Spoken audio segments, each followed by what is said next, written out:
8:30মান বজাত এটা গাঁৱৰ ৰাইজে তাৰ পৰা ইনফৰমেশ্যন এটা আহিলে।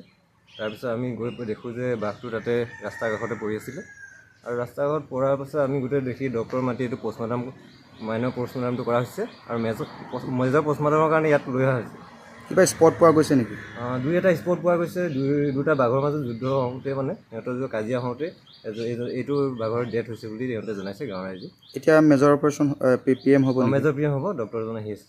আপোনালোকে দেখা পাইছে আমাৰ অঞ্চলতেই এতিয়া বাঘ এটা মৰি পৰি আছে আৰু কৰুণ মৃত্যু 4-5 বছৰীয়া বাঘ এটা হয় আৰু বাঘটোক বাঘে ভাগে কাজিয়া লগাৰ ফলতেই বাঘটোৰ মৃত্যু হৈছে বুলি আমি অনুমান কৰোঁ।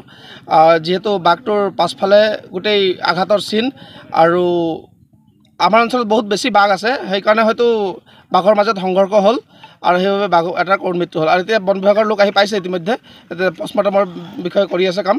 এখন 2 নং বুঢ়াগোহাঁইঘাটৰ গুটিবাৰী অঞ্চল।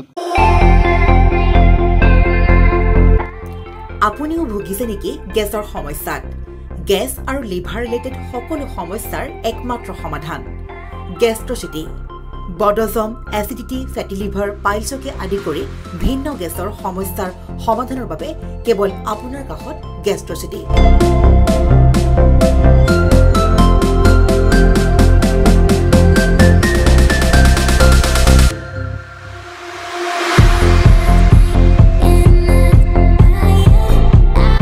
ভিজিট কৰক গেষ্ট্ৰচিটি, গুৱাহাটী, হাতীগাঁও চাৰিআলি।